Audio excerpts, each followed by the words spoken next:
इस वीडियो का डिस्क्लेमर यही है कि मैं खुद भी कभी डार्क वेब पे नहीं गया और मैं आप लोगों को भी ये मशवरा लाजमी दूंगा कि आप लोग भी कभी डार्क वेब पे मत जाइए, क्योंकि ये जगह इंसानों के जाने की काबिल बिल्कुल भी नहीं है। अगर आप लोगों के दिमाग में कभी भी ख्याल आया है डार्क वेब पे जाने का, तो उसे अपने दिलो दिमाग से निकाल दें। आज इस वीडियो में जो भी मैं आप लोगों से बात करूंगा वो सिर्फ और सिर्फ एक रिसर्च है। What is dark web?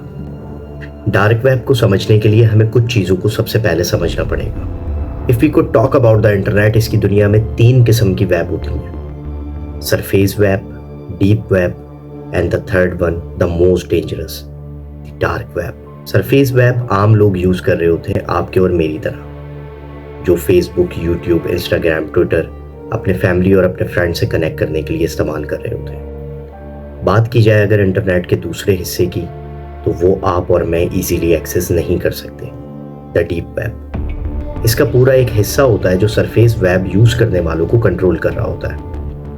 ये वो लोग होते हैं जो आपके और मेरे डाटा को इजीली एक्सेस कर सकते हैं, उसको कंट्रोल कर सकते हैं और उसमें जाके चीज़ों को वेरीफाई और चेक कर सकते हैं। इन शॉर्ट मैं आपको बताता चलूँ कि डीप वेब पे एक्सेस हमारी सिक्योरिटी के लिए होता है।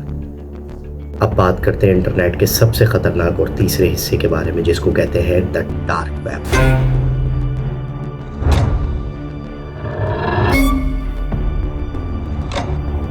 डार्क वेब इंटरनेट का वो हिस्सा है जो आपसे हमसे छुपा हुआ होता है, एक ऐसी दुनिया जहां घिनौने से घिनौना जुर्म भी किया जाता है। डार्क वेब पर एक्सेस किसी खास ब्राउजर या वीपीएन के थ्रू ही हो सकता है।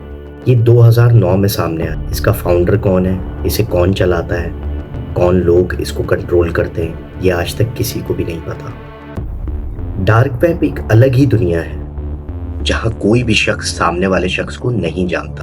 डार्क वेब पर बहुत सारे हैकर्स मौजूद होते हैं जो आपके ईमेल और पासवर्ड को इजीली एक्सेस कर सकते हैं। ये हैकर्स आपकी पर्सनल इंफॉर्मेशन, आपकी लोकेशन, हर चीज को हैक कर सकते हैं और आप सोच भी नहीं सकते उसके बाद आपके साथ क्या क्या हो सकता है। डार्क वेब पर रेड रूम्स भी अवेलेबल होते हैं। अब आप लोग सोच रहे होंगे कि ये रेड रूम्स क्या होते हैं, क्या ये हकीकत में एक्सेस भी करते हैं? की दुनिया में तो रेड रूम्स होते हैं या नहीं होते ये मैं नहीं बता सकता। डार्क वेब पे रेड रूम्स अवेलेबल होते हैं। ये रेड रूम्स जिनके अंदर लोग अपनी सर्विसेज प्रोवाइड कर रहे होते हैं और ऐसी ऐसी सर्विसेज प्रोवाइड कर रहे होते हैं कि सुनने के बाद आप लोगों के रोंगटे खड़े हो जाएंगे। डार्क वेब पर जिस पर टॉर्चर हो रहा होता है वो टॉर्चर लाइव दिखाया जाता है, जहां पर लोग बोलियां लगा रहे होते हैं कि इसको इस तरह से टॉर्चर करें, इसकी उंगलियां काट दें, इसके जिस्म का वो बॉडी पार्ट जो है उसको तोड़ दें।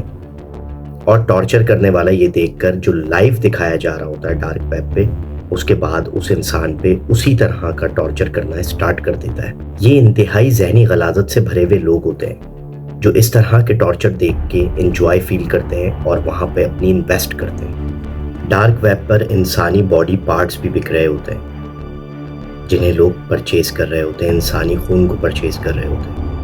आप लोगों के दिमाग में एक सवाल तो लाजमी आया होगा कि डार्क वेब पे पेमेंट किस तरह से की जाती है। तो वो मैं आपको बताता चलूं कि डार्क वेब पे पेमेंट डेबिट और क्रेडिट कार्ड से नहीं की जाती, क्योंकि डेबिट और क्रेडिट कार्ड से आपकी लोकेशन एक्सेस होने का खतरा होता है। दोस्तों, डार्क वेब पर पेमेंट बिटकॉइन के थ्रू की जाती है। ये दुनिया की वो वाहिद पेमेंट है जो फिजिकली एग्जिस्ट नहीं करती, तो ये बहुत ही ज़्यादा सेव होती है उन लोगों के लिए जो डार्क वेब को यूज़ करते हैं, क्योंकि ये एक ऑनलाइन करेंसी होती है जिसको ट्रेस करना तकरीबन आज तक के टाइम में इम्पॉसिबल है। सुनकर आप लोग भी मेरी तरह शॉक्ड हो जाएंगे कि डार्क वेब पर इंसान भी बिक रहे होते हैं और उन इंसानों की तस्वीरों के नीचे रेट लिखे होते हैं और लोग उनको खरीद रहे और बेच रहे होते हैं। डार्क वेब पर वेपन भी सेल हो रहे होते हैं। एक रिसर्च के मुताबिक डार्क वेब पर असासिन्स भी अवेलेबल होते हैं।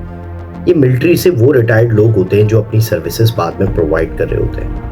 तो लोग इन स्नाइपर्स को हायर करते हैं और लोगों को मरवाने का काम करते हैं। बहुत सी ऐसी चीज़ें जो मैं यहाँ पे डिस्कस नहीं कर सकता। At the end of the video मैं आप लोगों से यही कहना चाहूँगा कि इंटरनेट का इस्तेमाल पॉजिटिव वे में करें।